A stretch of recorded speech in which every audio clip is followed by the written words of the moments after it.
Good evening, and welcome.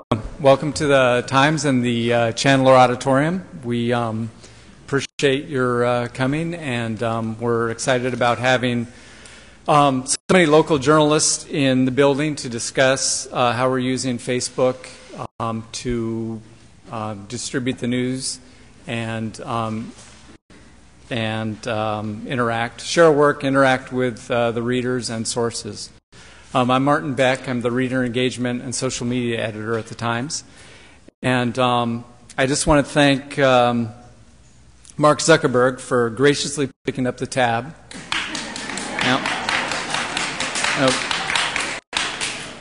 Does he know we have his credit card? Okay, good. And I also want to thank Facebook's Bryn Holland for actually putting together the spread in the next room.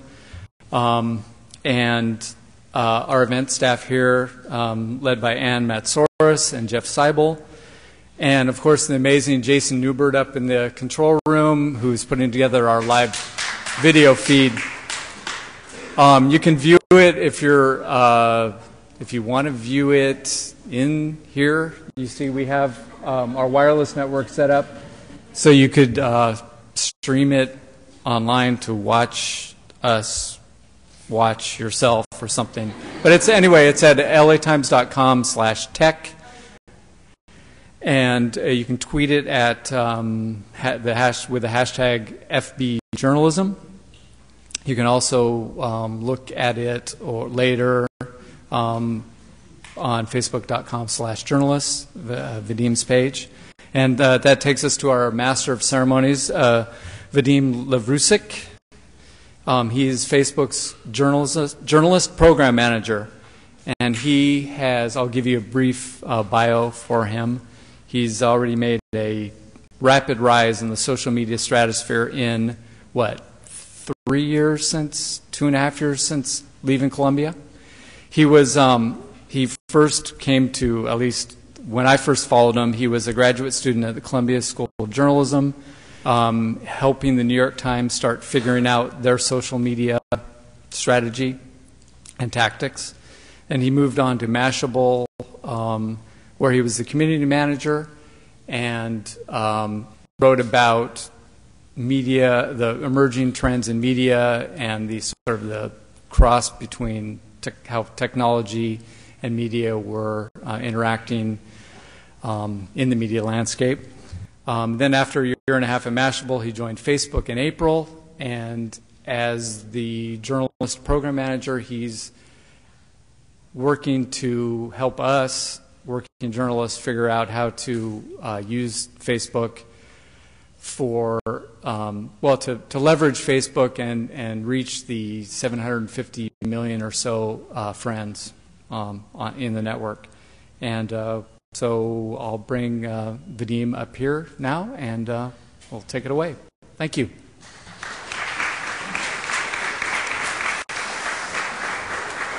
I feel like I'm at the UN with the double mics, so this is very official. I just want to thank the LA Times for hosting this, because I mean, you guys have been awesome partners to work with, so round of applause on that.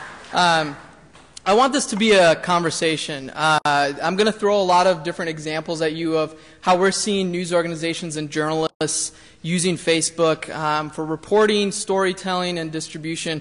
And to just sort of start out, I'm going to just do a little brief overview of what the platform is like right now. So we're at 750 million monthly active users. So that's not just total registered users. Those are people that actually, in some shape or form, engage in the site, have logged into the site in the last month.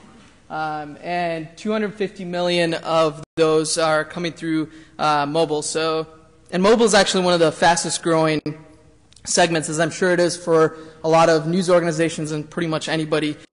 People are just really shifting to use any sort of platform on their mobile devices. And this is just a brief glimpse of the stats. So the average user has 130 friends.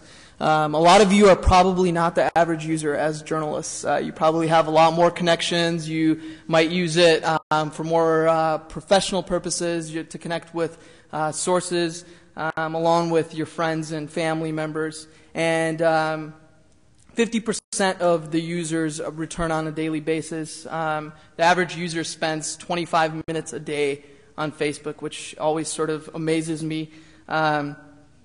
And I think the most interesting trend has been is not only, is the platform growing, but the people on the platform are sharing more. And that's great news for news consumption. So in the last 2 years, the amount of sharing each user conducts has doubled every single year. So now there are 4 billion pieces of content shared on a daily basis. That could be a photo, that could be a link, and that could be, a status update. So this is just a little bit of a glimpse in the demographics. It's certainly, how many of you were on Facebook when it just launched to college campuses? A show of hands. So a decent amount of you. And it's certainly gone far beyond the dorms, right? Our fastest growing demographic is the 35 plus age group. And so, I never thought my mother would be on Facebook, and I'm sure a lot of you didn't either. But sure enough, 6 months ago, all of a sudden I get a friend request, and I thought it was someone trying to steal her identity, but it was not. So this is how Facebook started out. It didn't start out with me. I'm not Mark Zuckerberg, but it started out with this idea of authentic identity. It was really one of the first platforms to challenge this idea that you had to be anonymous on the web. You no longer had to be cool guy 24, right? You could actually use your real identity. You could be who you really are and connect. Someone got a laugh out of that. Did you have that username? Okay. Cool girl 24 maybe? Okay. And so it's really created this platform of, you are who you say you are, and you connect with other people who are who they say they are. And that's something we really try to keep a high standard toward and are constantly working to improve and police. And beyond that, after your authentic identity, you could connect with your friends, you could connect with your colleagues, you could connect with news organizations that you're interested in keeping up with, and get that information in your news feed. And I really love this quote from a Pew report a couple months ago that looked at how news consumption has shifted from across the web. And this quote really stood out to me. It sort of highlights the change of how users are consuming content. And I think it's really important for us as journalists to understand is that people, when the web first started out, there was a lot of content people were using to find that content. They were going to, they were searching for it. And now, in a lot of ways, content is really finding you as a user. You discover it based on one of your friends sharing it or a colleague or whoever it is. And there's certainly room for searching out content, but I think that has been one of the dramatic shifts in the last decade. And so this is kind of what you guys probably see in your news feeds. The news feed is something I'm particularly passionate about improving because there's so much content consumption that takes place there. And so, it could be the Associated Press that you're connected to and getting updates from that news organization. It could be a friend that has actually reshared a post that another one of their friends has shared. Or it can even be sort of this cluster of, 3 different of your connections have shared the same link, and you could see what they've said about it. But it also doesn't have to take place on Facebook, right? So you could come to CNN and see this, see what your friends have recently shared on the site. And I think this is really interesting because ever since the start of the web, when they would do user studies and eye tracking studies of people that would land on a website, one of the first things that they look at, that a user looks at is, or people look at, I shouldn't say users, is a person's face. And we've actually done some studies on this too with our like buttons, for example. So when a like button has faces of friends that have already shared an article, it's 3 to 5 times more likely to get clicked on than a like button that doesn't. So there's really something to this idea of social context. I think that It familiarizes the web in a lot of ways. So when you come to a news organization, you could see what the editors have decided, and you can also see what your friends are interested in, and it makes that process a little bit less intimidating.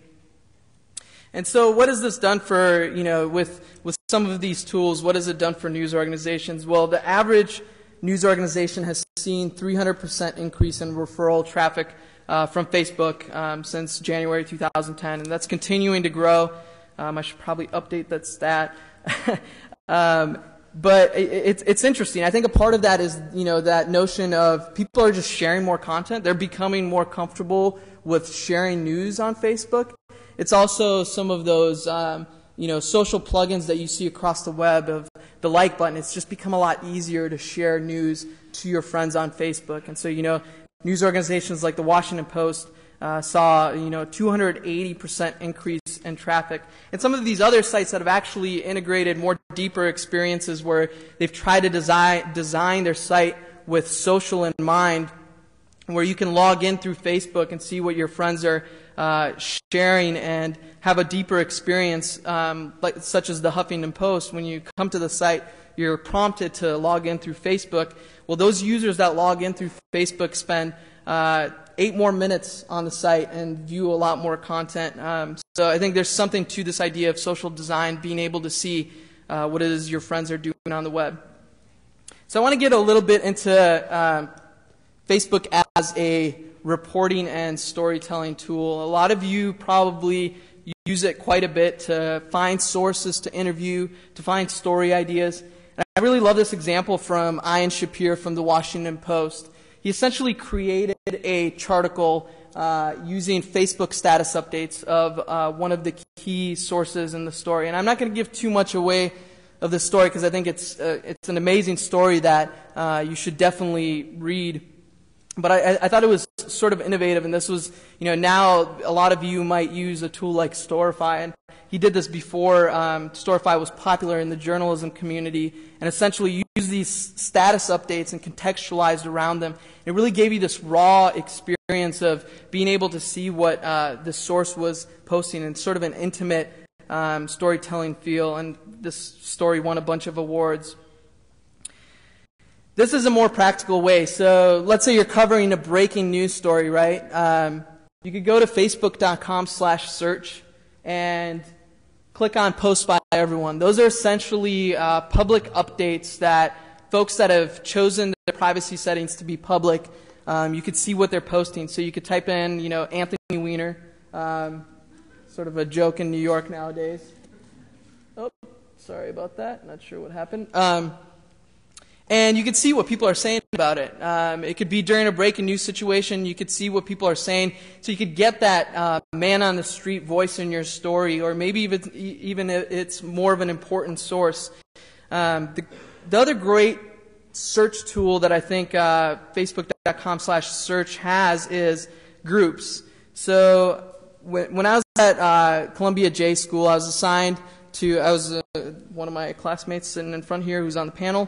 One of the neighborhoods I ended up covering was Harlem, and for this particular story, I was doing a story that related to Harlem politics, and so I did this search of Harlem politics on Facebook using the Facebook group search to see what are the what are the organizations and groups out there in the community that are already on Facebook that I might be able to tap into and find out who are the key players that I need to be talking to, that I need to do beat work with, that might be great for this story that I'm working on. And I got all sorts of results. So I think the groups tool is great if you're doing beat work and you're trying to find out who are the key players in the beat you're covering, or it could be one-off if you're working on a specific story and you're trying to find out who are the folks you need to talk to.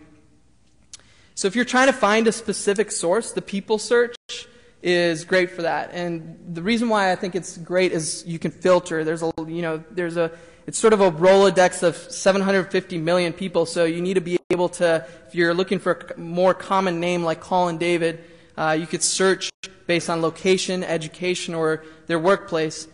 So if you're looking for this specific Colin David, you could find him and then message them And the great thing is you don't have to be friends with them to message them, right? And it's sort of killing two birds with one stone, because most of the users that have messaging like this, when you click on it, they'll also get an email notification with the message right there. So not only will they get the Facebook notification, but also an email one. And I remember using this 4 years ago when I was assigned to cover a story where a student had died. They fell off a parking garage and at the University of Minnesota, and there was a lot of speculation that it was a suicide, but no one could really confirm it. The police weren't really saying anything. So I went to the police station, got the police report like any reporter would do, and on the police report there was one witness on there with no contact information. So I searched for her in the student directory, assuming maybe she would be a student,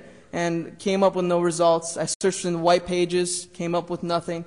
Searched for her on Facebook, and she was one of the top people that came up in the search, and clicked on her profile, and it said, in a relationship with student who committed suicide. So this was the girlfriend of the student who had committed suicide. And I used this tool to message her. And, I was a little bit standoffish because I thought, man, I'm, messaging her through Facebook. I don't want her to be put off by it.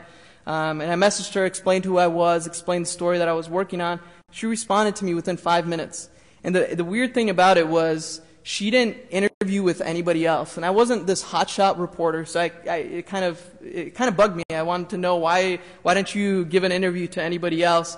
And a month later, I was doing a follow-up story on the death, and just because it was this story that really rocked the community. And I said, why didn't you interview with these folks? And she said, honestly, it was because I got a sense of who you were when you contacted me. So she said, I had all these other people cold calling me on the phone during the night. I had the reporters knocking on my door. And when you messaged me, I got a sense of who you were as a person, and I was able to respond and decide whether I would give you the interview. And so I think it's from then on, I've really started to take advantage of the tool. Another thing that I'm interested in is, how many of you guys have tried the video calling so far on Facebook? It's still fairly new. Show of hands. This is my survey. Wow, really that many of you.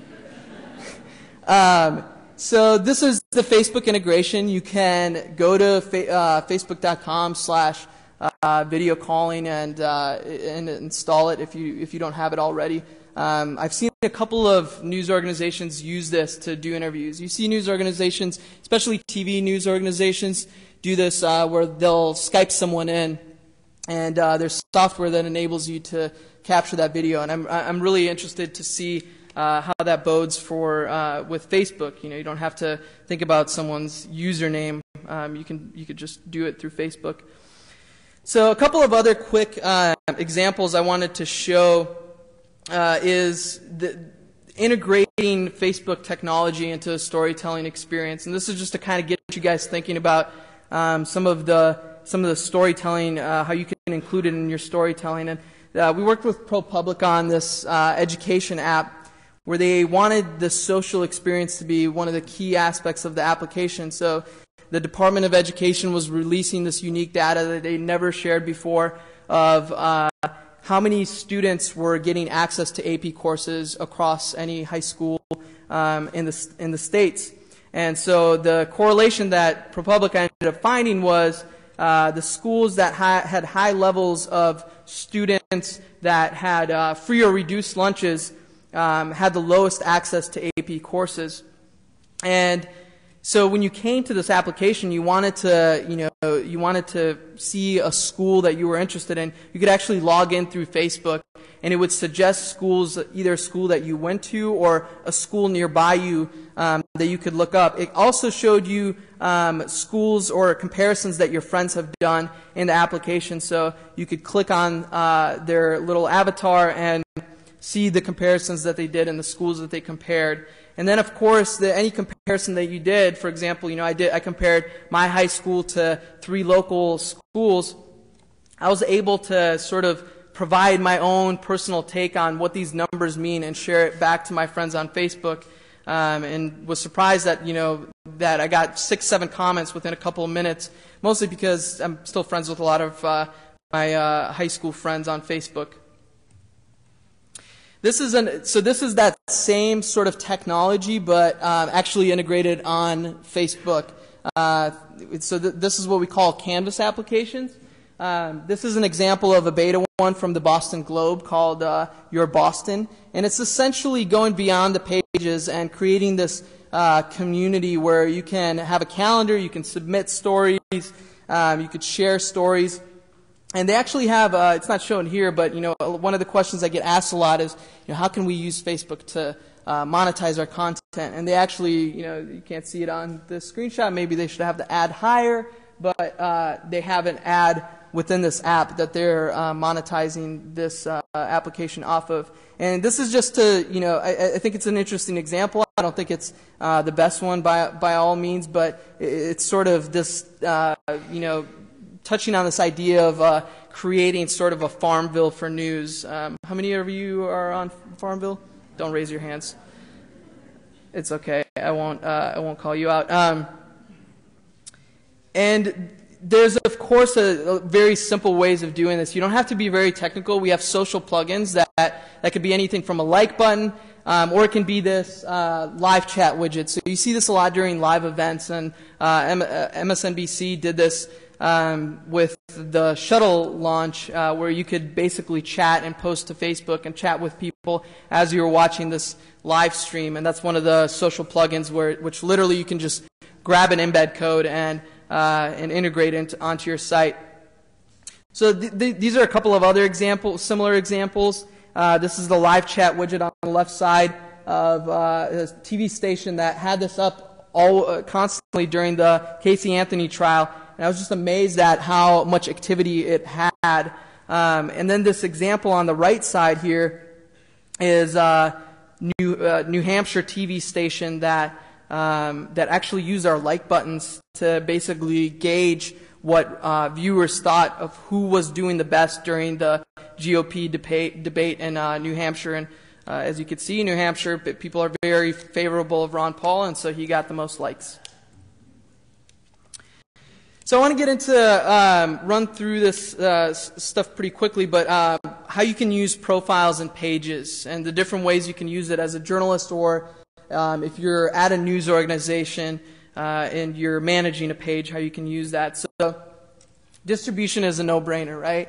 Posting news articles, updating people. It's sort of a bridge to your content through Facebook, right? A lot of your readers and viewers are already on Facebook, so it's a way for them to connect with you and engage with your content and view the news that you're producing. So it could be from a news organization, or it can be a journalist of that news organization and kind of get their own personal take on the specific news.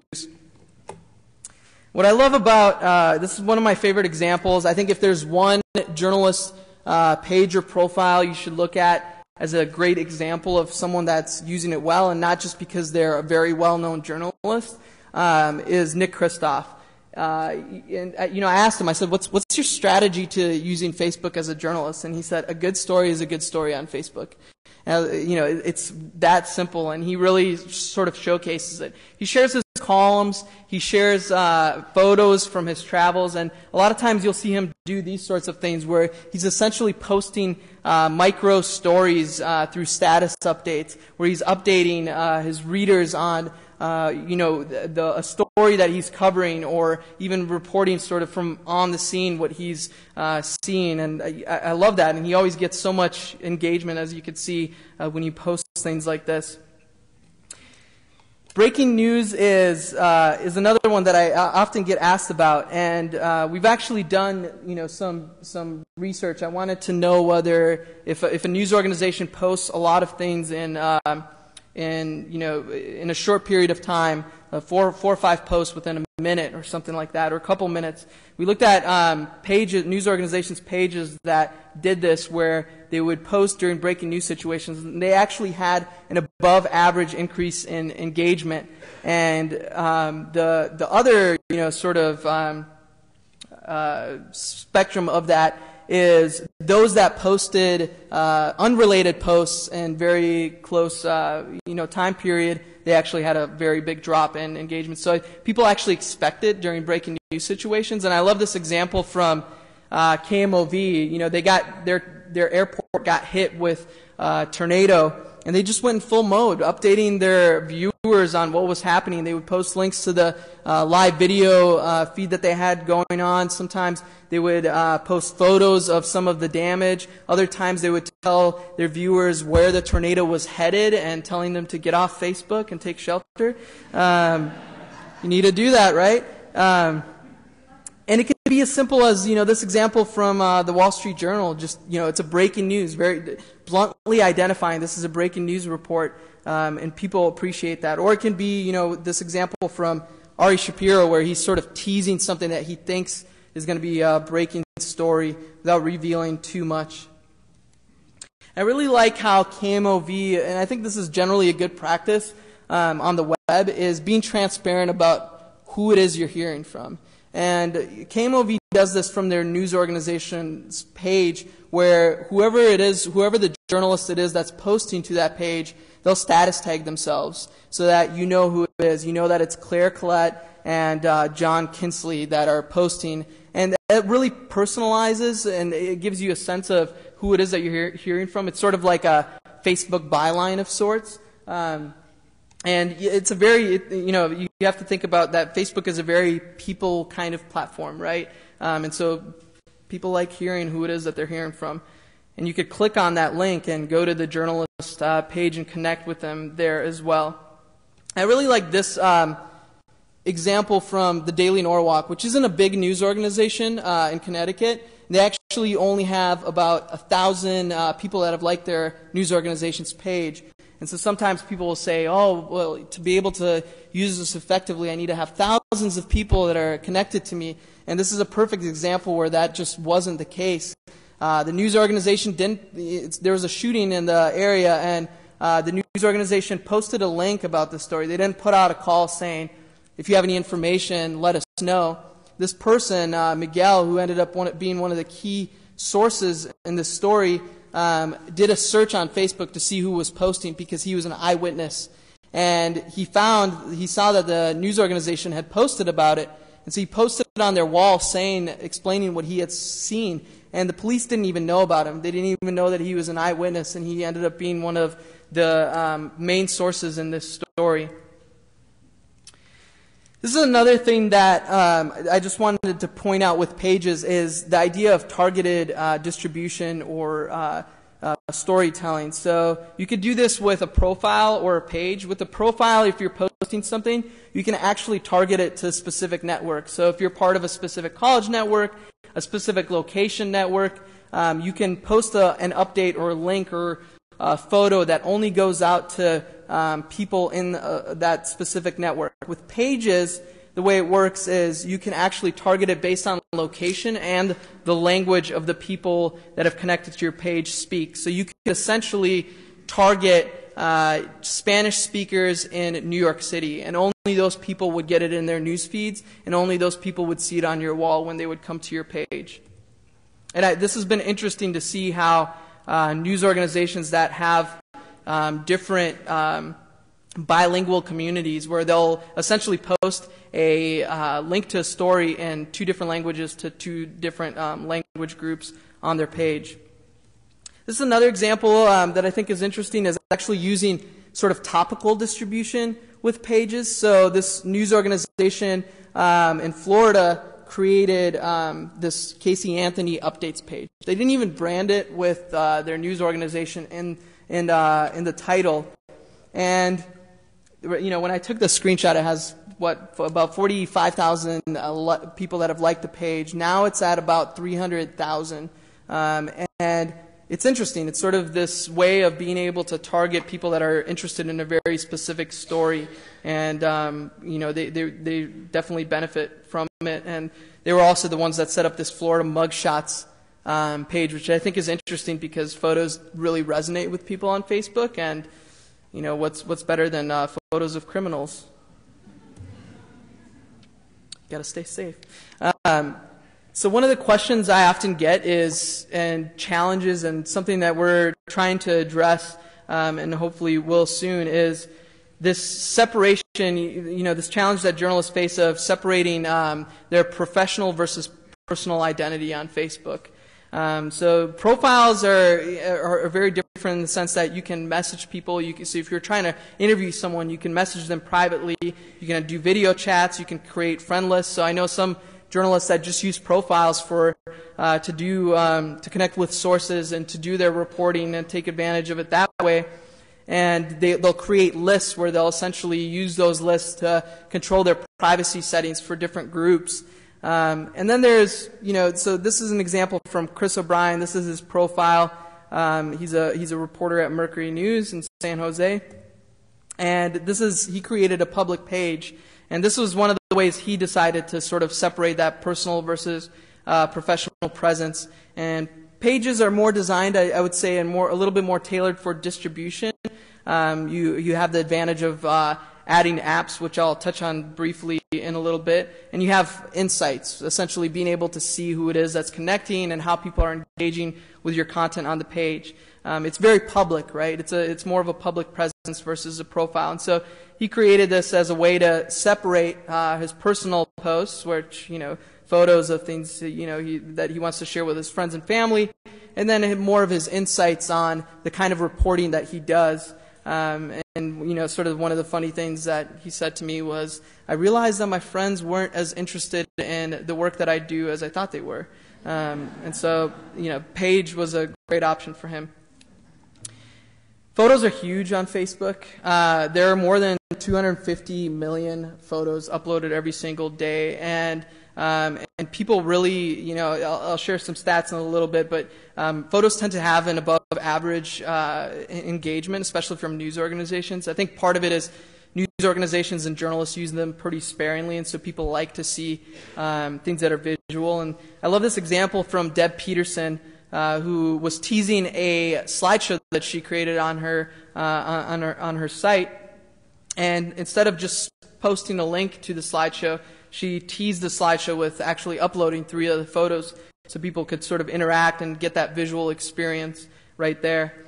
And more often than not, I see journalists using it in a way to either post a photo from the scene of what they're reporting on, like this example from Peter King, or something that's sort of showing you the behind the scenes of the reporting. It could be, an interview you're doing with someone, or it could be this example. I think it's a funny one from Paul Lewis, who's an investigative reporter at The Guardian, who posted this photo of a suit he had to wear for a bird flu epidemic story. And I don't know why he's wearing it in the office. It just doesn't make sense to me. And similar to videos, I like this example from Diane Sawyer. She'll do this as a sort of a way to supplement her coverage. So it's sort of the rough cut versions of some of the stories that she does sometimes, where she'll say, if you want to see the full version of the interview that we did with so-and-so, go to our Facebook page. And it's essentially incentivizing people to connect with you there. And this is another interesting example of that I thought was just sort of an innovative last-minute decision by this news organization, where they actually had, this is a news organization from Tallahassee, they had technical difficulties that prevented them from broadcasting their newscast. And so, the producer said to me, we still had to get the news out somehow. And so they literally took a flip cam and recorded each story segment and uploaded it to their Facebook page. So they had this content, and they ended up posting it to Facebook. One of the things that I think, I teach this social media skills class for journalists at Columbia J School, and one of the things that I always hear from students is, this is another thing that I have to worry about, right? So, and I think that's a challenge that, journalists today have to do 10, 15 more things that they had to do 10 years ago, 5 years ago even. And so, you're stretched for time, and how can you do all these different things when you're stretched for time? And I think that one of the advantages is any social media can actually make your life a lot easier as a journalist. It's enabling you, when you're assigned to a story, In the old days, you'd say, okay, I'm going to go interview 5, 6 different people and synthesize that information and create a story. Well, now you're able to reach thousands of people. You're able to cover more of your bases and really actually hear from more sources. And so, I like to think of it as crowdsourcing the wisdom of the people, because we as journalists are pretty smart, but there's people that are experts in these specific topics, and opening yourself up to that is great. I think if you look at it from, I'm going to use this tool to just post my content, that can feel really tedious. But if you're actually taking advantage of it for your reporting when you're on deadline and you're looking for that one key source, and you could just post a status update and you get hundreds of responses from potential sources and leads, it makes your job that much easier. And so, this is going back to this example from KMOV during that, when the tornado hit. They put out a call saying, hey, if you have photos of the damage, upload your photos to our Facebook wall and we might use them on air. And so this is one of their viewers thanking them for using a photo on air. But it can also be as simple as, do you have any suggestions? So Christoph does this very often, where if he's going to report on a specific area, he'll say, what should I cover while I'm here? And he did this when the Haiti earthquake struck. He posted just an open call saying, I'm going to be there, what should I report on? He got a tip about an NGO that was doing incredible work there, and that ended up being his column that week. I like this organizational example from KARE 11, which is a local TV station in Minneapolis. And they do this every day. They'll actually just put out a call. They'll take a photo of their news meeting. They'll say, what story ideas do you have? What are we missing? What should we be covering? And they'll get responses from their viewers that way, sort of enabling them to participate.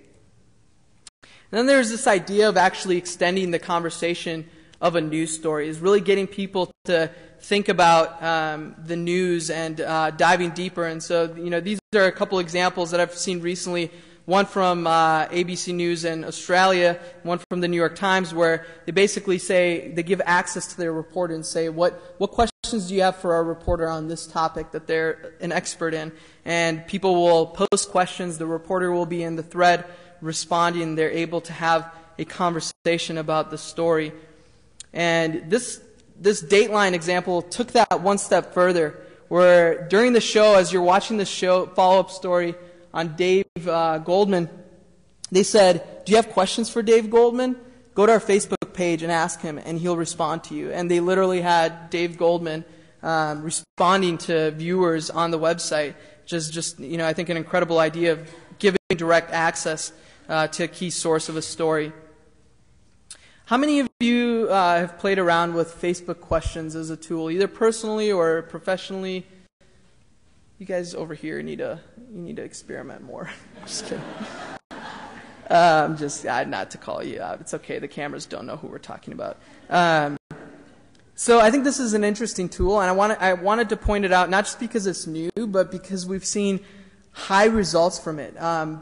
Thousands of people participating versus hundreds, and they spread very, very quickly. Because if I post a question, my friends can respond to it right in their newsfeed. Then their friends see that they responded in their newsfeed, and it just spreads like wildfire. And so I love this example from NPR News, which experimented by asking, what news story do you think should have gotten more coverage this week? And I love that not the royal wedding is the top answer, and that was during the week of the royal wedding.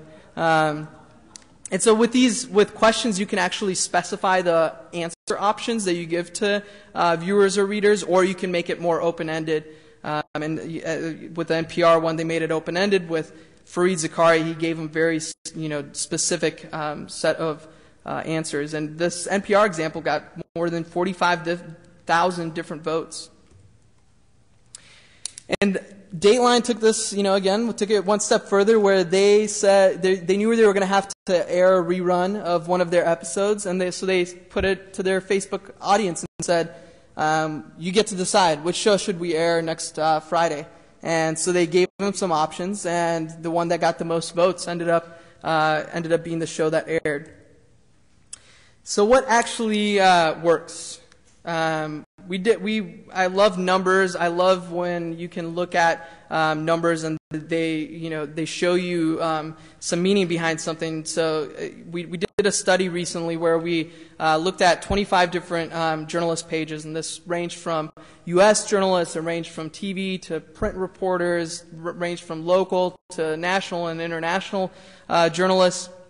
So we try to have a broad scope, and these are some of the key things that we found is posts where a journalist includes his analysis had 20% more referral clicks than those that didn't. If you think about that, the reason why people connect with you in a public space is they trust your analysis and expertise on a subject. We were talking about this right before this presentation about, some journalists sort of cringe at the idea of branding themselves, especially print journalists. But if you think about it, I like to, branding is sort of a marketing term. I like to think of it as credibility. What is your credibility like on the web? Because nowadays, anybody can publish. Anybody has a voice. I don't think that anybody is a journalist, because I think journalists are sort of information engineers that synthesize to the closest thing to the truth as possible. But you have to have a voice. If content is king, distribution is queen. Because if no one is hearing the content that you're producing, then no one is being informed, right? And so I think nowadays it's that much more important to establish a credible presence on the web, to rise above all these other voices that are out there. And so I love that the result, people really actually respond to that, is they appreciate analysis. And actually, one of the things that surprised me was meaty posts actually perform well. People like in-depth analysis from journalists. And again, that idea of photos resonating and not forgetting about the weekends. And we also looked at how people were interacting throughout the day. And it was pretty steady throughout the day, but those are some of the spikes that we saw. And all of those, by the way, are in Eastern time. So 7 and 8 a.m., 10 a.m., 4 and 5 p.m., and 12 a.m. and 2 a.m. So I thought that was kind of interesting. It's probably some of the international crowd. And this is what we saw with news organizations. So those are the kinds of stories that tended to resonate more with people, is, the touching emotional stories, the provocative things that really enlist people's opinion. People love their sports, so those performed really well, and simple and easy to answer questions. If you miss any of these, this is available on the journalist page, so don't worry about scrambling to write this down. So what doesn't work, and I don't mean to pick on any of these people here, feeds don't work. People want you to listen to them, and if they know you're not listening to them, they're not going to engage. And this is something that I had a hunch about is, I wonder what the engagement rates are for people that just have a feed set up, whether it's a feed through another social platform, whether it's an RSS feed. And ironically, I didn't do this intentionally. When I took these screenshots, none of these posts have any engagement. They don't have any likes. They don't have any comments on them. When people know that you're not listening, they don't have an incentive to engage, because they know that there's no one on the end that's actually going to hear them. And so this idea that people appreciate humanity, so to speak. So I wanted to show some quick application examples. This is one of the things you can do with pages, is you can customize them quite a bit. Think of it as at the App Store for your mobile phone. You could do the same thing with pages and essentially add customized tabs to your page. So this is an application that is essentially a welcome tab. So you're directed to like the page, and then you see different content after you've liked it. This is another example of a welcome page from a news organization where they actually highlight some of their journalists. And this is, again, KMOV, which I think is a great example. You can connect with the news organization, but you can also connect with the journalists that you trust. This is an example of a live stream app. So anybody can add this. If you have a live stream account, you can stream directly to a Facebook page. And Amy Wood, who's an anchor in South Carolina, actually does this during every newscast at 10 p.m. She'll stream right from her laptop, from her news desk, and so people can watch it right on her page. And actually, during the commercial breaks, there's a chat widget below the live stream player where she'll jump in and respond to people's questions. I don't know how she keeps up, but she does it, and she loves doing it. And this is one of the frustrations I had with Pages is I wanted people to still be able to contact me privately. And so I added a contact form where people could still submit a tip or submit a message that didn't necessarily have to be posted to my wall, and it just goes to an email that you choose. I don't know if you saw this example. I thought it was an interesting one to incentivize people to connect with your page. So it's what's called a like gate. So people see one thing before they've liked your page, and they see another thing after they've liked your page. And so the New Yorker used this they said, we're going to post an exclusive piece of content on our Facebook page. It's not going to be posted on the website. It's not going to be in the issue. You have to go to our Facebook page to see it, and you have to like the Facebook page. And they had it up for 2 days.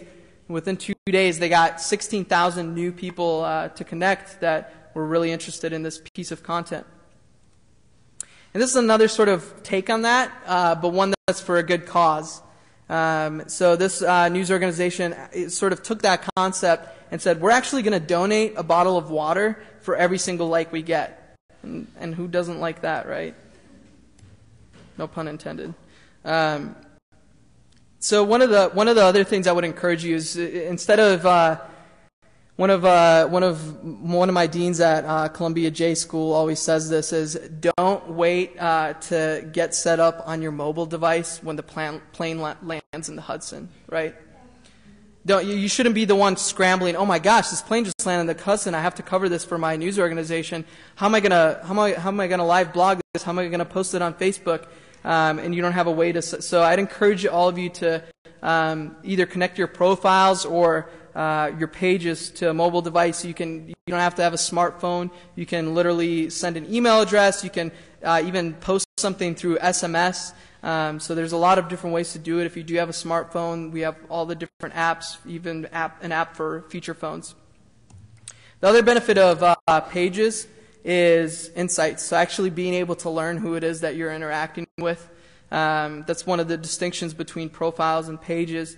And I think it's an interesting one. It's not to say, oh, which kind of content are we posting on our page that people are really responding well to, and oh, they really like the Lindsay Lohan stories. Maybe we should cover that more. It's not necessarily that. I think I've heard so many anecdotes of news organizations where they looked at the demographics of their page, and all of a sudden they see that they have this completely separate audience that they were neglecting, and they weren't even covering this community. This community was just, they were so hungry for content from them, so they were able to learn that and respond to that need.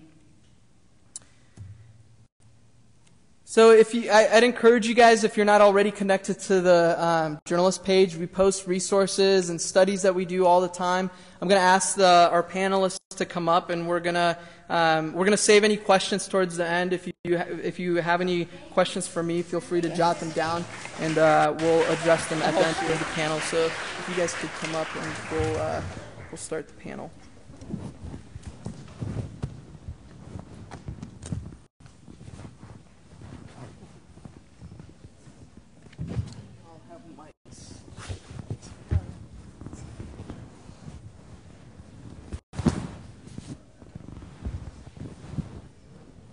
So I just wanted to briefly introduce folks here. Do you not have a mic? Hunter was sitting on his microphone. So I just wanted to introduce the folks here. Again, thank you guys for participating in this. I think that you are some of the great examples of using social media within your journalism for reporting or storytelling. To my right is Shira Lazar, who's the creator and host of What's Trending on CBS News, and has done a bunch of other amazing things that I can't even keep track of.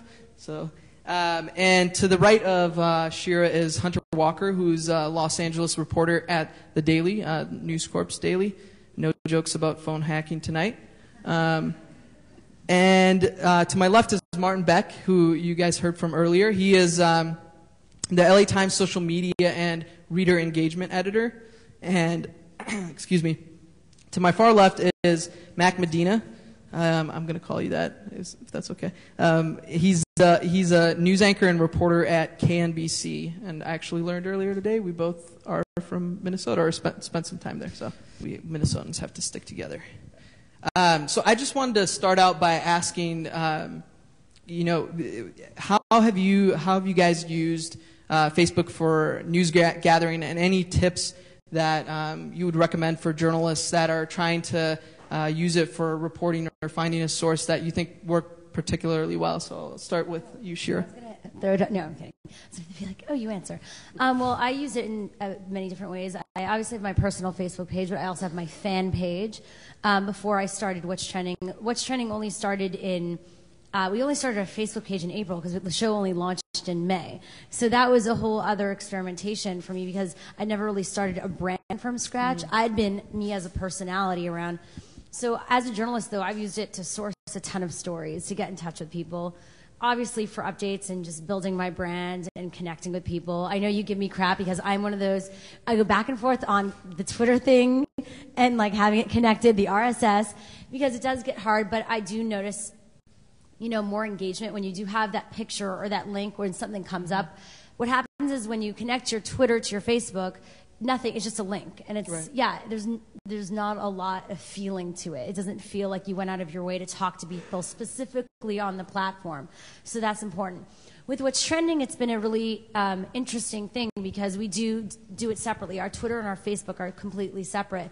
And we do things like ask questions on Facebook. We do more descriptive, status updates of our stories with links to the story. And I also go back and forth with Facebook. Between doing the bit.ly that we use for Twitter versus a full link.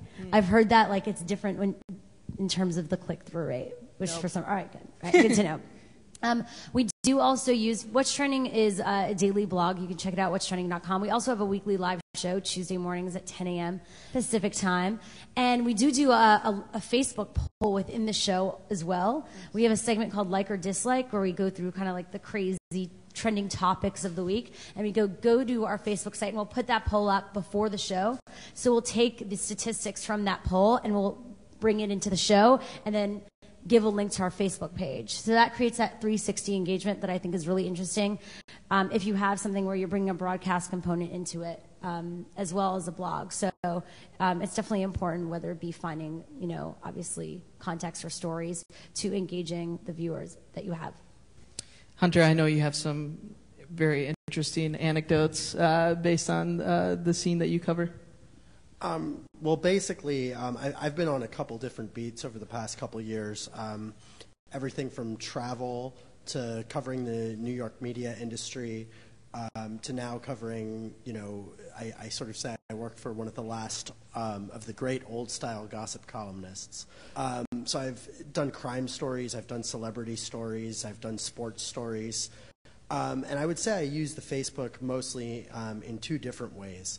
The first will be a story, and it's generally a breaking news story like we saw with Jared Loughner, for example, where the question is, who is this person?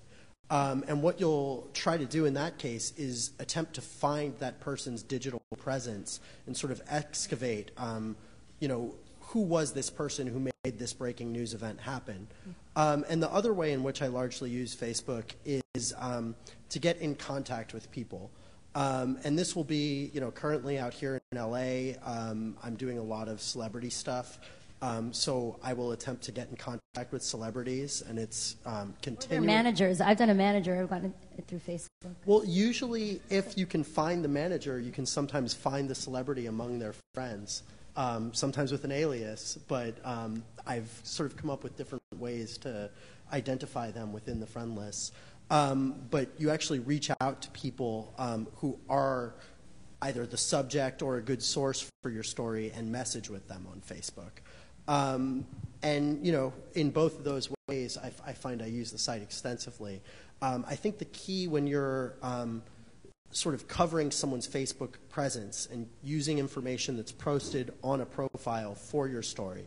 So I'm talking about not when you're messaging with someone, but when you're kind of taking from them more passively. The key is to use very traditional techniques and very precise writing techniques and present the information and explain why you think this is the correct person, what exactly you're seeing. Because, you know, as Facebook gets more and more popular, we're seeing when a breaking news event happens, when someone's name comes out, regular people will sort of create fake profiles that can often be quite misleading for journalists. You have to know how to identify those, but even if you do, you have to be prepared for if you might have been misled, and sort of present your information in such a way that indicates, hey, this is a breaking news story, I got info from online, here's how and where I found it. So the provenance is really important. I'm curious if there's any sort of tips that you have in terms of how things that you assess when you see a profile that you might say, okay, this is actually real, or, you know. Absolutely. Well, given what I've just said, I think the number one key is speed. And by that, I mean, as something is happening, and this is more not talking about sort of the celebrity and boldface space, but talking about crime stories and stories that involve regular people. If someone like, say, Casey Anthony's name becomes news, literally within the hours after that fact, fake profiles are going to start to emerge. So one of the real keys is to try to be on the ground immediately as news is happening, and, you know, find a profile, and also to look at the dates on that profile and evaluate whether this information existed before this person's situation became public knowledge. You know, for example, Casey Anthony, it's now known that she's in Ohio. If someone created a profile for Casey Anthony in Ohio, that would not be as valuable or as interesting to me as someone having done that days before, and then I realize she's in Ohio and see that that profile existed before that information was public. So I think that's part of it. But also, you really want to, as much as this is sort of a new area of digital reporting, you want to use traditional techniques. So I'm talking about analyzing public records and analyzing traditional sources to sort of see who are this person's family members, what do we know about their age, their name, their location, their address. Is that matching up with what I'm seeing on Facebook? Are these people who should be family members on their friends list? And then also one real indication of a real profile, how many people are on this friends list? You know, sometimes I'll see a profile for Lindsay Lohan and it has 26 friends. And you know what? I think Lindsay Lohan knows more than 26 people. So that becomes part of it. But another key thing that I do is as I meet people and as I work on an individual beat, and like I've said, I've switched on a couple, but I try to make Facebook friendships with people who are relevant to my reporting. And that way I can actually use their friends list, and that's a level of verification. And I think that's really important. You know, you indicate, you say this person is friends with X and X and X, and that's part of why I believe the profile. But, you know, that becomes, building your own very carefully curated friends list becomes a way of keeping yourself informed through Facebook. And, you know, literally in the past 24 hours, I exchanged messages with Michael Lohan for a story we were doing about a rehab reality pilot he was trying to do where someone may have committed suicide. And I was able to contact him directly because we're Facebook friends. I also Is he Michael Lohan on Facebook? There are many Michael Lohans on Facebook. People are searching as we speak. Yeah, there are many. You know, if my friends list were public, looking through my list would be a good way of finding the real Michael Lohan. But, you know, another person I tried to reach out with in the past 24 hours was actually Mark Zuckerberg.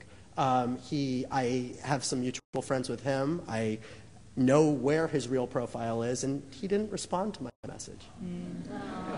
There's time. Try Google Plus. He's a busy guy. Sorry, it was a joke. I love you. I don't think he's on there He anymore. is. Or He was. It was a joke.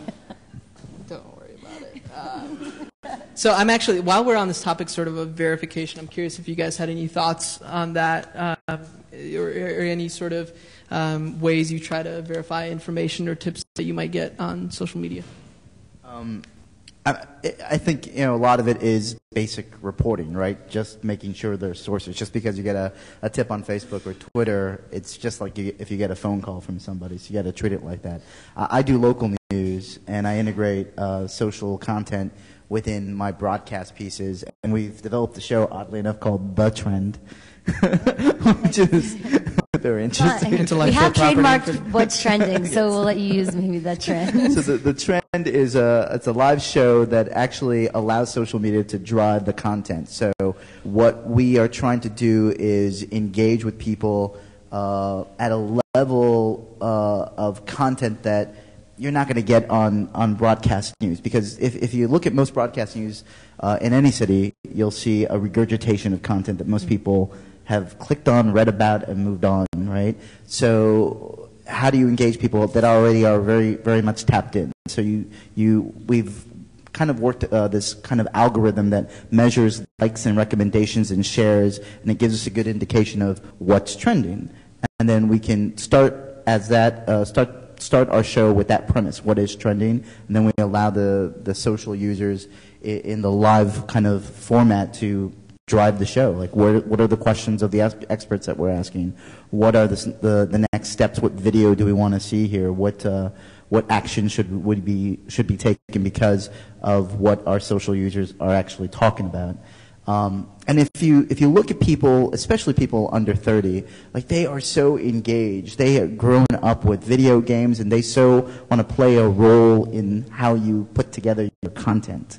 And if you give them that opportunity, I think they're going to be super engaged and not just consuming your content.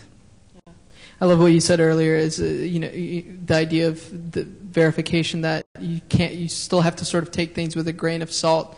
The platform shouldn't change the process of verification. It's kind of that old idea: if your mother tells you she loves you, you better check it out. Do you have any thoughts on that, Martin? Well, I mean, I obviously agree, and I mean, it's easy to get burned. It's easy to believe that no one's going to lie to you. I mean, it's easy to fall into that trap. And even if you call somebody and you try to confirm it, you talk to them. We've been burned in a kind of a minor way. I mean, every time there's a tornado or a weather event in Southern California, water spouts, things like that, someone will trot out there's a photo of... I've seen this photo. Yes. They like to show off their Photoshop skills? It's a photo that I believe it probably happened. It's a water spout off a pier somewhere in California. And it's, magically it shows up again. And, it's tempting. I mean, and when you see it and you're sort of in the moment and you think, well, that's interesting photo. We should, retweet that, or we should grab it and post it on our blog. Let me just say, don't. Just because it's, or don't believe the kid who says that he shot a twister off the freeway in Long Beach. There's an event like that in New York too, a few months back. Yeah. And it's just, it's so easy when you're in sort of just trying to gather eyewitness accounts to fall into a trusting, and I'm here to say, don't trust. Confirm, talk, look at it again and think, yeah, that doesn't look like Long Beach. That looks like, Nebraska. So. Very good. Well, if I may, I think what Martin and Mac were addressing before about sort of bringing skepticism before you take information from online goes with what I was saying about framing information from online and identifying the provenance carefully in your writing. But the third element is something that I think a lot of news organizations need work on, which is that a lot of news organizations are not good at admitting when they were wrong and admitting when they've screwed up. And if you're engaging with information from social media and you're engaging at sort of the breakneck online breaking news pace, you may be wrong more frequently than sort of we were accustomed to in the traditional media environment. And even in that environment, news organizations needed to work on being more honest and transparent about correcting themselves. And I think, you know, especially when dealing with the speed that we now need, and especially when dealing with these new sources of information, such as Facebook for sourcing, we need to be really, really careful about quickly, thoroughly, and transparently correcting ourselves when we've screwed up. And I think that's part of what builds the reader's trust for us using this new type of information, in that if they know that when we get something wrong, we're going to let them know as loudly and quickly as possible, they're more likely to read our stories that use this type of non-traditional reporting. I really especially agree, especially if you're covering breaking news on your social media, if you're engaging people to get more information. I think people will respond to you if a mistake is made, or if you're not too sure about something that somebody else posted and you make a remark about that. I think a lot more people will trust you and comment. I think it's also about asking those questions. If you're not sure about something, you could say to people, I found this picture. What do you think? Have you seen this? Is this correct? And get your audience to almost be the investigators for you as well. Like, use them to crowdsource the information too. And that's what I think is the best thing about all these platforms, is that your audience is just as much your eyewitness, or it could help you in telling the story. And they're not necessarily journalists per se, but they can go out there and sometimes do a bit of the work for you, and it's about creating that care with your audience, that they want to help you tell that story and advance the conversation for you. So, and if you don't, they will tell you. And we're trying to get better about thanking people who correct us in comments. And instead of people say, everything from a misspell on a story to if you had a source that was wrong, when you thank them and you say, thanks for looking out, we didn't realize, we appreciate that. You don't have to look at these people necessarily like trolls, but they're out there to look out for you, and they're probably there as that loyal fan base that you need from the beginning. And the other people around them are going to respond to that too, seeing that you're actually... It's a conversation. Yeah. And I was going to say that Facebook search, I think that's so great, whether it be if you're a print journalist to take quotes. We use it on the show. We'll do shout-outs when we have a story. We'll say, well, you want to know what people are thinking, and we'll take a quote, whether it be from Facebook or sometimes from Twitter. And so I think that could be used more, whether it be online in posts or on air. You should add location to your search, though. That would make it 20 times more easy. Yeah, I've had that asked many times. Hopefully it's coming soon. Teased here tonight. So one of we're sort of talking about a similar concept of this, using information or crowdsourcing and enlisting people into the process. What are some ways you think journalists can do a better job of using Facebook or online tools to enlist people in the reporting process? Is it verification? Is it just scalable way of getting content during breaking news situation? What do you think it is? I have a great example of the paper over in Portland, and I brought this up with the group I met with earlier this year. It's an amazing example of really engaging your users to help you develop a story. There was this large blast in Portland. No one knew where it came from. People talked about it in the local news. Everybody was talking about it. No one knew where it came from. The paper in town decided to create a Google Maps page and ask its users socially on Facebook and Twitter, where did you hear it? Go to our Google Maps page, mark a pin, depending on the color, tell us how close you were to it. They used that map to determine exactly where that was. They sent a reporter out there, and it was a World War II explosive. They were able to write up a story because of that. So I think that was a great way of actually using your users, really engaging them socially, and then they all got a return because they all felt like they were part of that story. They made that story possible. Did you guys have any other thoughts on ways that that sort of process can be improved or journalists could take advantage of it? There's definitely verification is so important. We're going to see that more as people just have these profiles. I'm constantly, like Nicholas Kristof, who's an amazing writer, but you need to ask questions. I think it's okay when you're going through a story to be okay as a journalist with saying, I'm not sure where this is going. Like, what do you want to see? What more do you want to see from this story? I think people really appreciate it. They feel like they're part of the process.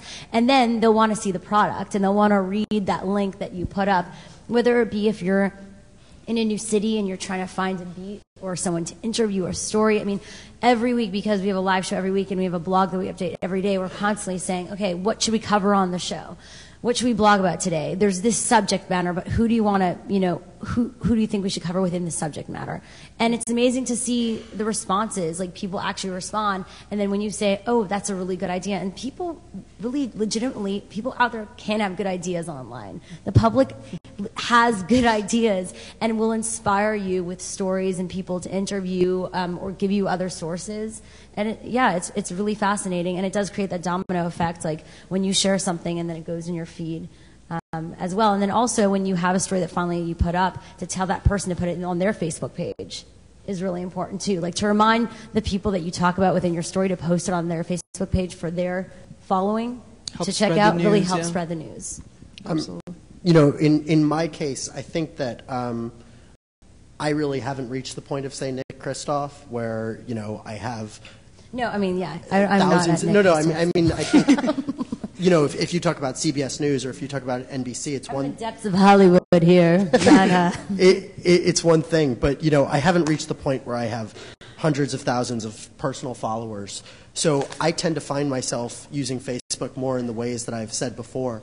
But I think rather than sort of polling my followers as some type of representative sample or reaching the point where I feel confident enough that I'm a personality and should have a page rather than a personal profile. But I think in general journalism is trending much more towards the procedural, where readers expect to and want to be engaged with the entire process, whereas in the traditional print and voice of God television environment, they were being presented with a finished product. And I think part of the after effect from the more traditional environment is that outlets and reporters have had this knee-jerk reaction that I think you were describing earlier, where someone who is critical of a story or who is pointing out errors in a story is a troll or is sort of the peanut gallery. Like, don't answer them. Yeah, and I think oftentimes what I've seen, and I've been in sort of the blog space for a couple of years now, is that these people who are engaging with your stories, whether it be in a positive, negative manner, are your most dedicated readers.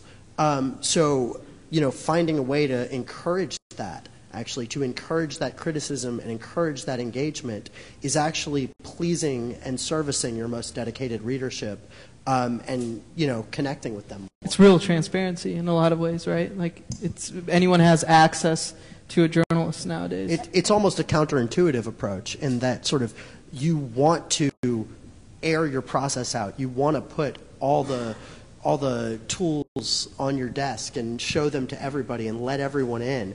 Whereas, I think the traditional model was that journalists were very private and journalists were very about not sharing. So how do you do that without getting scooped? Because that's a question that always comes up, right? Is, okay, I want to let people in, but how do I do that without, tipping off my competition? Because competition are connected to each other. They've liked each other's pages and they're keeping up and seeing what each of them are covering. I think it's almost sort of a chicken or the egg question, in that are these changes that I've been discussing happening because of the new model, or are they happening after the new model? And it's really irrelevant. The new model enables little nuggets of information to be the scoop and to be profitable. So, I give an example. As the LA bureau for the Daily, I covered the Whitey Bulger story. And as I think probably most people in this room full of journalists know, the LA Times are the ones who broke the story that Whitey Bulger was in Santa Monica. And hats off to Martin and anyone else here who might have been involved with that. But, after that point, there was still traffic to get. And there were still nuggets of information to get. And, we broke the story that the alias many other media outlets had reported for Whitey Bulger was incorrect. And that was a nugget of information. And we saw substantial traffic with that. And I think the SEO model, the sort of Facebook feed model, ensures that each step in a story is the scoop. rather than the finished product being the scoop.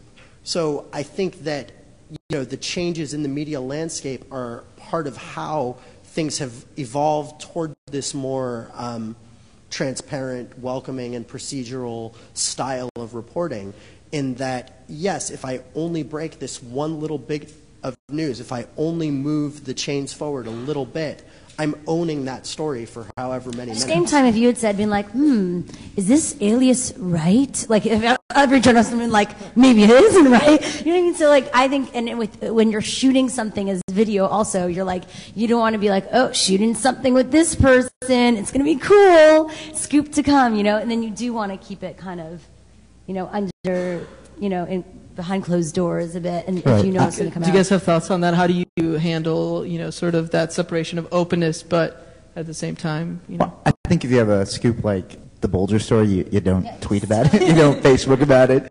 But I mean, in LA, like once people are on a story, they're on a story, and you have to remember that users that are using social media are so engaged. Like they are reading content all day, or they're reading their feeds all day, and they have some sense of what's happening already. So because of that, you can feed them these nuggets throughout the day and encourage them to engage with you and perhaps give you more information or point you into different directions that would really develop your story throughout that day. I also say, the fact is you're not always going to get an exclusive, but what you all can have is a perspective and an angle. And when we decide to take on stories, sometimes it is because, okay, everyone's talking about this. There's obviously a story there. People are looking for it. We need to cover it. Okay, what's my nugget? What's the filter? Me as a journalist or me as a publisher and outlet, like we need to put this story through a filter. So what's our angle?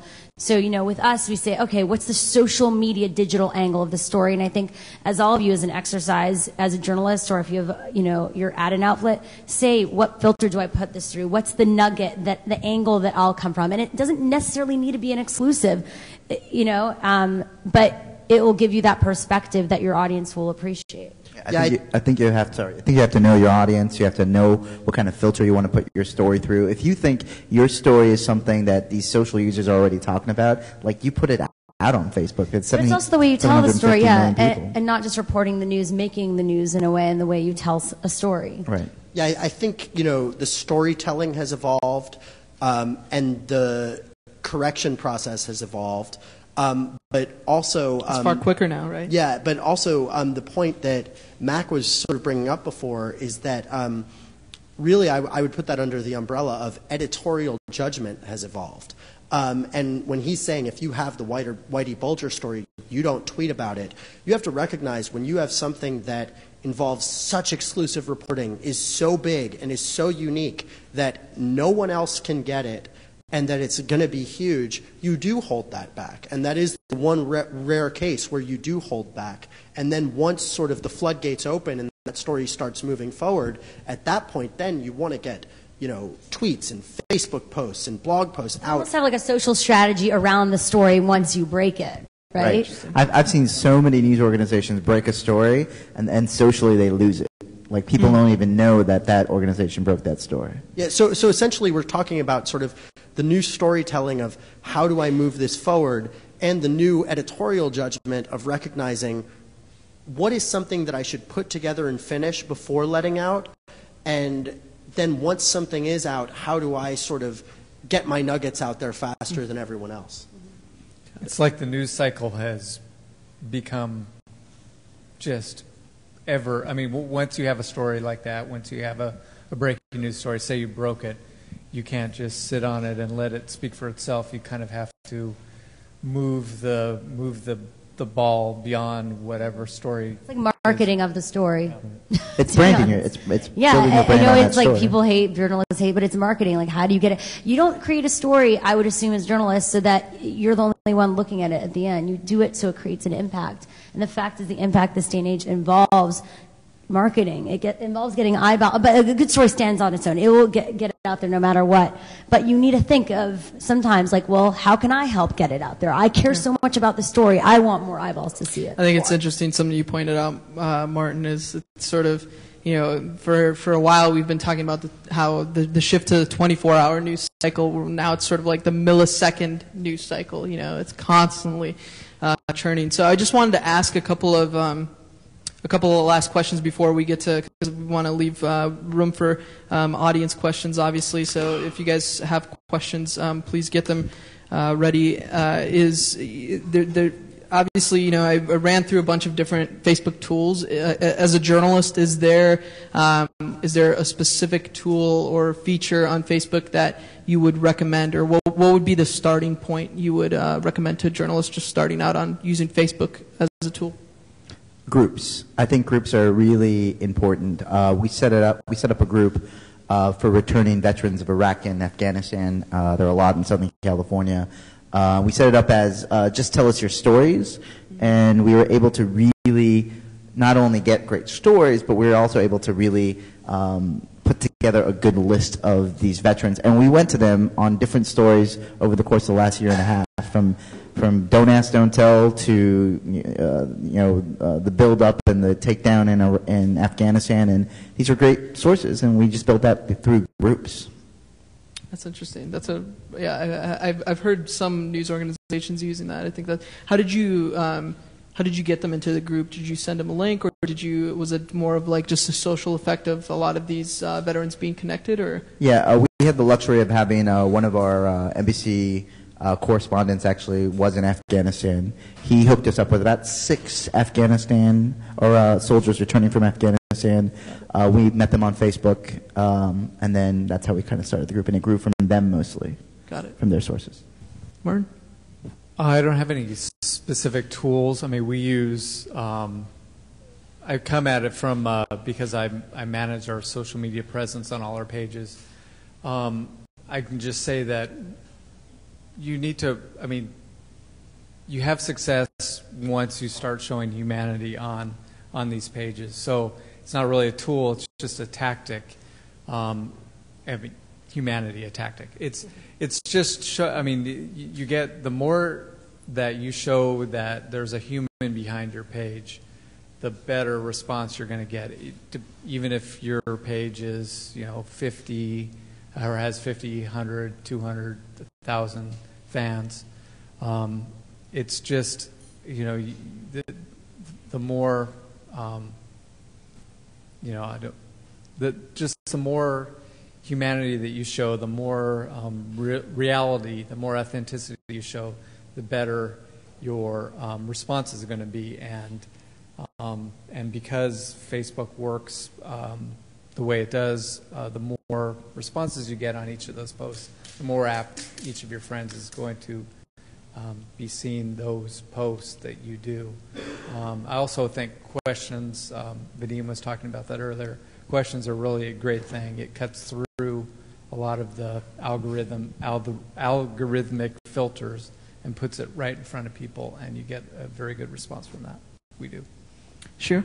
I definitely think photos are awesome. We actually, throughout the process, whether it be your meetings to on set of something to when you publish something, being consistent, like that's not a tool, but that's just throughout the day so people know that you're a source. They might need to go to your website, but the fact is that your Facebook page is a source that they know will be constantly updated, and they need to like it to be in the know of everything. We also have live stream connected to ours because we do a live show every week. I would say, I'm trying to think of what else. Questions, we do a lot of questions, which also help, including when there's a big story, obviously, it's very controversial. You want to ask questions. Also, we'll sometimes ask questions and not even put a link to one of our articles. We might even plug someone else. Like, I think people actually really respect when you plug other people's work. That's cool. So you become almost like a trendsetter. Like, you link to things that are interesting beyond yourself. It makes it think that people think, or then people know that you're not just plugging yourself on the page. You're going to be the source for all kinds of I mean that's how I built my personal social media following. So I definitely believe, even if you're a publisher, sometimes giving shout outs to other people that legitimately have a great story that connects with what you're doing is great. And collaboration, we've seen likes increase because we've collaborated with another outlet that has a lot of maybe likes on Facebook, and they'll link to us or tag us in the they'll tag us in the story, and that helps. So you need to think about collaboration and opening up beyond yourself. Hunter. One distinction I think we really need to be clear to make is that there's different ways you'll use Facebook, whether you're an outlet or an individual reporter, or whether you're sort of in that Nick Kristof category I was representing before of uber famous reporter.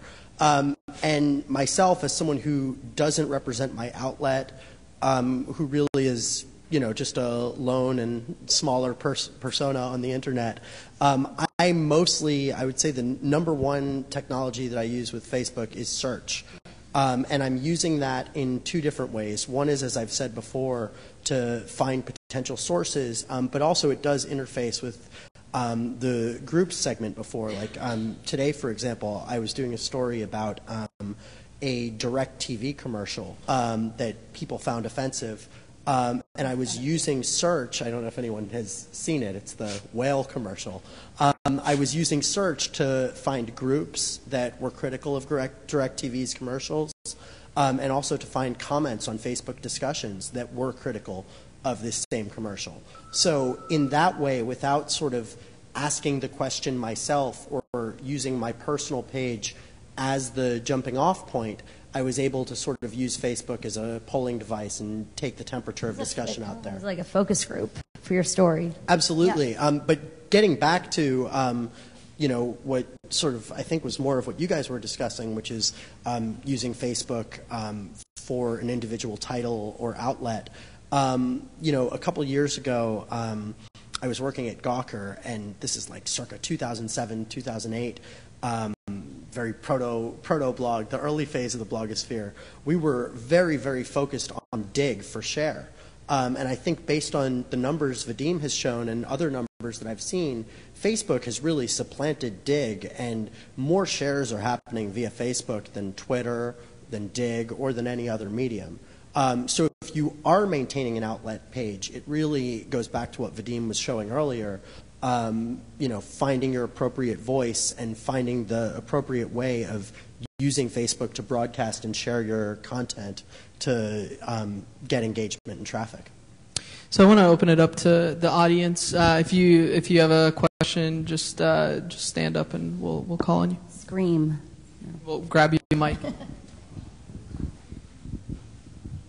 By the way, I know a lot of journalists who love to get a page, but they hate being called a fan page.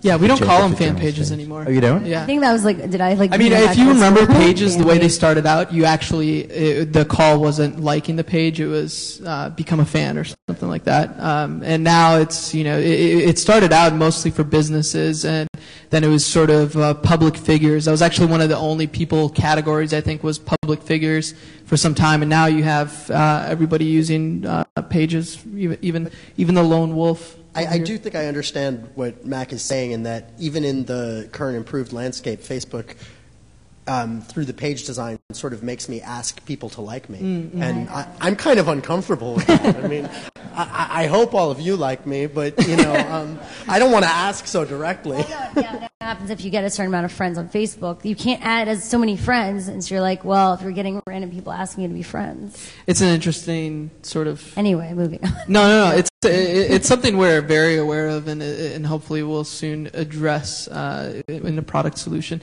Was the question over here? Hi, my name is Anjali Shah. I'm from reportingonhealth.org. I guess I'm wondering, when you're talking about dig, and now we have Google+, I don't know if we're allowed to talk about that here. If you're building up this huge following on Facebook that's driving 20-30% of your traffic, what happens if Facebook,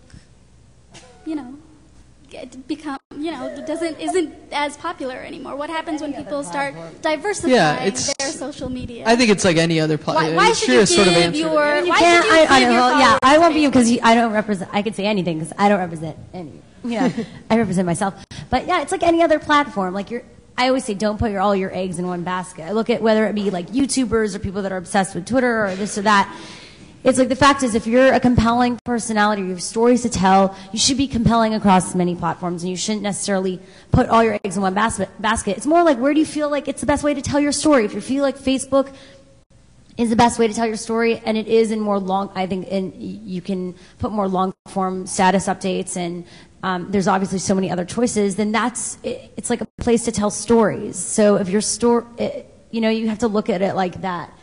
And the skills that you learn or that you practice on Facebook relate to what you do on on Twitter, on a blog, on Google. I'll say the big thing to whatever, understand for any journalist is that the model has completely changed. It doesn't matter the platform. It's now a conversation, right? And it doesn't matter what it is. I mean, and this isn't, and in terms of Facebook specifically, obviously I work there, but I think that it has become so ingrained into, I mean, it's become almost like a medium in some, I was reading a story today in Bloomberg about people in India that are now getting access to smartphones, and that's one of the first things they do is they want to create a Facebook account instead of getting tap water, paying for tap water. And I thought this was just crazy, but I think it's become so ingrained, and with so many people that are connected, people want to be able to communicate in this new way, and so basically it's not going away, that right? I feel like that's like a fear for a lot of people, whether it be a journalist or a blogger, anyone that just wants to get their content out there is like, oh, well, what if I start? What if this isn't the right thing, or this is not the right platform? You just need to start. You need to start doing what you love doing and connecting with people. And the fact is, Facebook is a platform to connect with so many people. So why look at what if? Just start now. Yeah, I think the larger point everyone is making is that there's sort of if we talk about social media rather than just Facebook, the conversation and all the reporting and storytelling procedures have changed in the larger medium of social media. And if we look at, and please do keep in mind I work for News Corp, so if we look at Friendster or MySpace, I think you're coming down with a cold, I think. Some of these sites that have sort of fallen off a little bit, it hasn't been this sudden thing. It hasn't been the extinction level event. It has been more organic. So people who were participating in that site did have a chance to more slowly move off. In fact, looking at MySpace... And people weren't really connected then, too. Like, it wasn't at this grand... In the same way, yeah. And if you do look at MySpace, which is sort of largely seen as a more dead social media site, musicians and bands and comedians are still engaging in there on a large level and seeing value from it. So the movement and migration of people away from an individual site is not this sudden thing. So if we recognize that sort of social media has arrived, Facebook might be the top dog now, and we learn how to converse in that space, it's going to be useful wherever else we may move. It's not even that social media has arrived, it's that media is social, right? Like all media is really social now. That's a good quote. And there's also, so remember there's you. It's like you could create your own hub, whether it be a blog, something, and then you have to use all these other platforms to get the word out there, right? So that's why having your own, like I've had my own site for years or my own blog, but you have to use these mediums to experiment with how to better get the story out there. Yeah, to your question exactly, I think it's all about your brand. Like, what is your brand? If you built your brand, it doesn't matter exactly what platform you're in. Like, to put it in a Hollywood context, like Jennifer Aniston built her brand as an actress on Friends, and now she's Jennifer Aniston in everything she's in, right? She's in every movie she's in, she's basically the same character. It's kind of that same brand. She's just taking it to different platforms, and I think that's kind of the same concept. Oprah is Oprah, and then she has the O magazine, she has own. and since we are here in LA, again, to go back to the Hollywood space, I think we see that we're moving towards things like Netflix and things like streaming video. That doesn't mean that right now in 2011, a lot of people still aren't paying to go to the theater. So whatever changes may happen in the future, it's not going to be some kind of sudden thing where, suddenly you're woken up in the middle of the night and told, get off Facebook, you need to start somewhere new. If you learn how to engage in the social media, whatever happens next, you'll be ready for. Are there any other questions in the back right here? Okay, this is switching gears a little bit. My name is Brooke Van Dam. I'm from Azusa Pacific University. I'm a journalism professor there. And are you in the educators group? Yes, I am. Awesome. I get your updates. They're quite lovely. Thank you. I got my PhD actually in media sociology, and I'm really pro-internet. I teach online journalism classes. I'm a little bit concerned about the socioeconomic issue here in terms of if our sources are these people that are engaged online, which are upper middle class kids, not just kids, but people who have smartphones, people who are able to be on the internet all the time. That's who we're talking to. That's who we're trying to get engaged in our story, get to read. What about people who don't have time for that? Are we, as journalists, which I believe we have an ethical responsibility to cover all segments of our society, not leaving out people, not listening to these other voices who can't afford to have a smartphone, who can't afford to get online all the time, except for maybe at work? Or I think you know what I'm answered, saying? Like, I'm I worried think you about kind of that. answered your question, though. Is like you can't neglect those people, right? If you look at the numbers, the gap is closing. Phone accessibility to phones and smartphones has become so much more easier, and the gap has decreased in terms of what kind of income you need to have be able to have that, and even especially access to the web. I mean, there's public libraries, there's all sorts of things, and you're seeing low-income communities have huge penetration nowadays. I do think that there's still a long way to go. And you do still need people on the ground, right? I mean, you guys I'm guessing you probably. Well, I think this gets back to sort of the earliest part of our discussion where we were talking about bringing that skepticism to any information that you're getting online. And if you're recognizing that you're covering a story, say, I know you've talked about growth in 35 plus, but, senior citizens are not online as much as everyone else. And if I'm doing second fastest growing demographic on Facebook. Sorry, but it still has a gap to close. And if I'm doing a story on senior citizens, it might be better for me to blend in traditional shoe leather reporting and to visit a senior center more than to say ask a Facebook question. So I think it's about understanding what you're doing when you're engaging with social media, being skeptical, being critical, and saying, is this the ideal methodology for the story I'm doing? What else do I need to bolster this approach? Right. Social media should not be your end all when you're trying to report on one or the other. Right? Like, oh God, I'm only doing Facebook, and I don't find this on Facebook. There's no story. Right. It's like you have to go on the ground. You need to call people. You could just even Google something and find a site and go in person. I'll tell you this. It's a big. I'm a member of the National Association of Hispanic Journalists and the Native American Journalism Association, and it's a big concern because of the digital divide with those communities. But I just saw some numbers that smartphones will outpace laptops by 2014, and a large number of those smartphone users are Hispanics and African Americans. So it doesn't really speak to the socioeconomic, but it does speak to the ethical or the ethnic and the digital divide amongst those groups. And I think it is closing, but it will take some time. Yeah, I think it's closing a lot. I mean, on Twitter, African Americans are among the more engaged users. If you look at if you look at the trending hashtags, they're often, not to say these are only African Americans using those, but there's some. Don't stereotype. Where are you going? I'll just stop right there. But Yo Mama is a great hashtag. So it's. I think it's what the writer Corey Sika termed late night black people Twitter. Where's Brother Tende Thurston for this right now? I agree. We're actually doing a story on that on our show next week. No, but one thing I will say is that, just as Vadim corrected me and showed me that senior citizens are a growing demographic on Facebook, I went to a public high school in New York City where it was an alternative school, and it was, a largely minority population. And I can tell you that I spent, 3/4 of my day today, someone created a group about, you went to this school where we were sitting there discussing who was dead, who wasn't dead, who'd gotten married, what we remembered. And I think,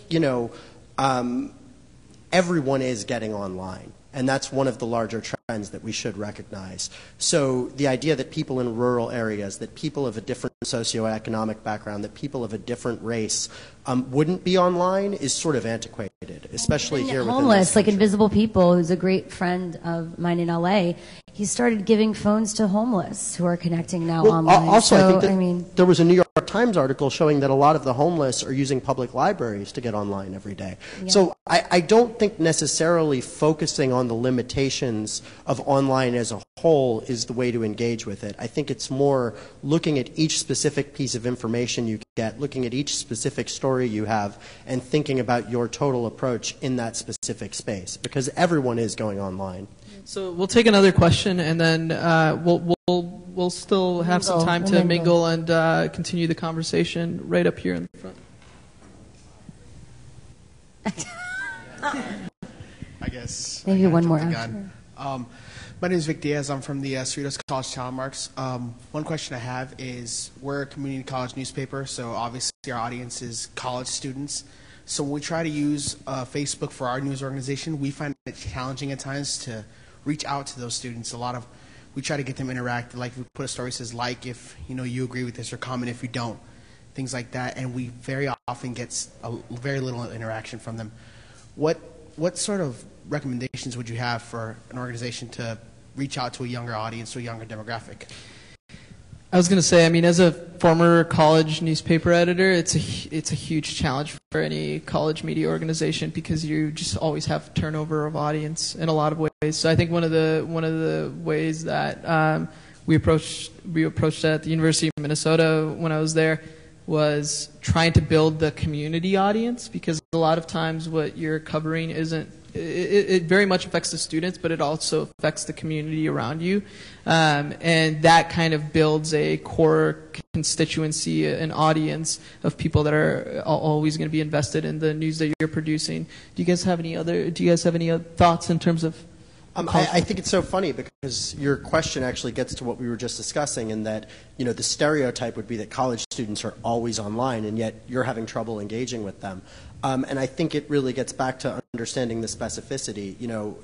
Just thinking off the top of my head, if I'm looking at a college audience, I'm not going to post things at, say, 9 in the morning, because, especially on weekends, they're not awake. You might want to do a list of the parties of that weekend on your Facebook page. You know what I mean? Right. So I think it's all about whether you're sharing or whether you're using Facebook, as I discussed before, to sort of get information from people. You really need to think about who you're talking to, who you're trying to reach, and how you're going to engage. I also say, and this is what I built my career on, is doing interviews with people, and that's how I engage with their audience. So do a profile on someone who's awesome within the school and post it on the Facebook page, and so all of them will be going to the Facebook page to read it, or post. I think we forgot about exclusives. I thought that the New York Magazine or New Yorker was great to say, oh, you have this on the site, but an exclusive is here. Also meetups. I feel like we forget right. Offline, doing a cool event with a cool panel, whether it be mentors, amazing people you're bringing on campus, and you're getting some leaders on the campus to be on that panel too, and to moderate it, to bring together an event or a party, and then it's sponsored or brought to you by you're the community, whatever outlet that you have at the school, and that they need to either when they enter the room, have your laptop there and say, check in by liking our Facebook page. And so, there's just so many ways to interact. We can't forget offline is so important. Yeah, I would say too is don't underestimate when students are coming to a new school, their want and desire to network with other college students that are part of that network. And so you could essentially be that sort of micro network on Facebook for those people. I would say be very strategic. If you're working on a story that